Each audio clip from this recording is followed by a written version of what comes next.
সবসময় নিয়ে এলাম এই না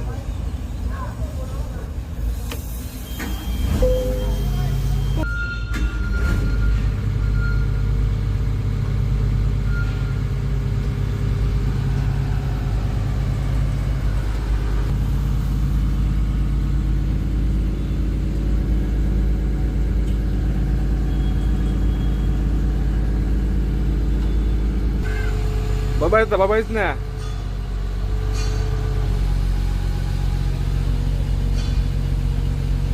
এটা রাত লাগাইছেন নাকি? দাঁত লাগাই দিছে কিন্তু বাগানের ভিতরে কোনো কাজ করে না এই যে আমরা আছি নাই খালি দাঁত লাগাই দিছে মুখ প্লেটের পরের প্লেটের তেরা অবস্থা